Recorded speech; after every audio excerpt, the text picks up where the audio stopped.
इसका प्रयोग किया जाएगा। लेकिन इस डिवाइस में ऐसा क्या है कि ये कोरोना वायरस को बेअसर कर सकता है, तो आइए आपको बताते हैं। इस डिवाइस का नाम है स्केलीन हाइपरचार्ज कोरोना कैनन। इस डिवाइस को अमेरिका और यूरोप की रेगुलेटरी अथॉरिटी से क्लियरेंस भी मिल चुकी है। करीब 3 महीने पहले ही बेंगलुरु के वैज्ञानिकों ने इसे बना लिया था और इसके क्लियरेंस की ही प्रतीक्षा कर रहे थे। अमेरिका और यूरोप की रेगुलेटरी अथॉरिटी से क्लियरेंस मिलने का मतलब ये हुआ कि इस डिवाइस को वहां पर प्रयोग किया जा सकता है और ये कोरोना के वायरस को बेअसर कर सकती है। अमेरिका की FDA ही मेडिकल उपकरणों को पास करने की परमिशन देता है। रेगुलेटरी अथॉरिटी से पास होने के बाद इसे ऑर्डर तक मिलने शुरू हो चुके हैं अमेरिका और यूरोप में। इसे बनाने वाले वैज्ञानिक का नाम है डॉक्टर राजा विजय कुमार, जिनका ये कहना है कि कोरोना जो सबसे ज्यादा भीड़भाड़ वाली जगह पर खतरा फैलाता है, ये डिवाइस ऐसी जगहों के लिए ही बनी है। हम जैसे लॉकडाउन से अनलॉक 1 की तरफ बढ़ रहे हैं, उस वक्त ये डिवाइस काफी काम आ सकती है, क्योंकि कोरोना भीड़भाड़ वाली जगहों पर ही लोगों को सबसे ज्यादा होता है। आपको ये तो मालूम ही होगा कि कोरोना किसी संक्रमित के ड्रॉपलेट्स के किसी स्वस्थ व्यक्ति में ड्रॉपलेट जब जाते हैं, उस वक्त कोरोना होता है। इसका इस्तेमाल कहाँ कहाँ हो सकता है? धार्मिक स्थलों में, अस्पताल में, ऑफिसेज में, कार में, स्कूल में, मॉल्स में और दुकानों में। अब आपके मन में सवाल होगा कि ये आखिर काम कैसे करता है। दरअसल इस डिवाइस का नाम दिया गया है शाई कोनन। ऑर्गेनाइजेशन टी-स्केलिन इंडिया ने इसे बनाया है। जिन्होंने इस डिवाइस को बनाया है, उनका ये कहना है कि ये पर्यावरण के अनुकूल इलेक्ट्रॉन्स गतिज ऊर्जा के साथ छोड़ता है।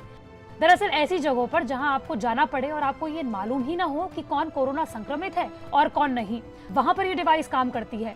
कोरोना संक्रमित से कोरोना वायरस अगर कुर्सी, मेज, दीवार या किसी सरफेस पर आ भी जाए तो ये उस वायरस को वहीं पर बेअसर कर देगा। डॉक्टर राजा विजय कुमार के मुताबिक कोरोना वायरस एस प्रोटीन से बना होता है, जो पॉजिटिव होता है और ये अपने आसपास की नेगेटिव एनर्जी से आकर्षित होता है। हमारे शरीर में इलेक्ट्रॉन्स होते हैं जो नेगेटिव होते हैं और ये डिवाइस भी बहुत सारी संख्या में इलेक्ट्रॉन्स छोड़ता है जो कि नेगेटिव होते हैं। बस कोरोना वायरस इन दोनों इलेक्ट्रॉन्स में कंफ्यूज हो जाता है। इस बीच डिवाइस से निकले कई संख्या में यानी कि ट्रिलियंस में इलेक्ट्रॉन वायरस को बेअसर कर देते हैं और ये वायरस मानव शरीर में जाने पर न्यूट्रलाइज हो जाता है। यानी कि अगर ये वायरस मानव शरीर में पहुंच भी जाता है तो ये काम नहीं करेगा। हालांकि वैज्ञानिक बार बार कहते हैं कि कोरोना संक्रमितों को इस डिवाइस से ठीक नहीं किया जा सकता, लेकिन कोरोना के फैलाव को रोका जा सकता है। शुरू में ही वैज्ञानिकों ने इसके 3 प्रोटोटाइप बनाए थे, एक अमेरिका, एक मेक्सिको और एक यूरोप में भेजा गया था। ये डिवाइस वायरस को पंगु कर देता है यानी कि अपंग कर देता है। इस डिवाइस को बनाने का ख्याल तब आया जब प्रोफेसर राजा विजय कुमार के ऑफिस में सभी साधारण फ्लू से बीमार पड़ जाते थे। इस साधारण फ्लू को मारने के लिए उन्होंने इस डिवाइस को बनाना शुरू किया, लेकिन उसी बीच कोरोना ने भारत में दस्तक दे दी। स्वीडन के वैज्ञानिकों ने इस पर स्टडी की थी। इसी को आधार बनाकर ये डिवाइस को बनाया गया।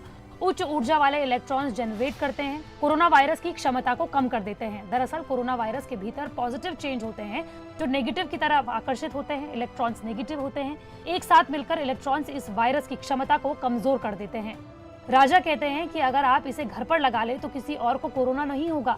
राजा विजय कुमार ने स्वास्थ्य मंत्रालय को इस डिवाइस की टेस्टिंग करने के लिए 3 महीने पहले कहा था, जब भारत में केवल 3 केस थे, लेकिन आज भी उन्हें उत्तर का इंतजार है। तो वहीं दूसरी ओर अमेरिका और यूरोप से इसे बनाने के ऑर्डर भी दिए जा चुके हैं। तो देखा आपने इस रिपोर्ट में कि किस तरह से कोरोना के लिए बनी हुई ये डिवाइस कोरोना के वायरस को सरफेसेस में बेअसर कर सकती है। लेकिन हम आपको फिर से एक बार बता दें कि जिस तरह से साइंटिस्ट ने ये कहा है कि कोरोना से जो लोग संक्रमित हो सकते हैं उनको ये डिवाइस बचा नहीं सकती, लेकिन कोरोना की वैक्सीन जब तक आती है तब तक ये मार्केट में और दुनिया भर के तमाम देशों के लिए बेहद अच्छी साबित हो सकती है, कारगर साबित हो सकती है। मंडे टू फ्राइडे मैं इसी तरह के वीडियो आप तक लाती रहूंगी। अगर आप भी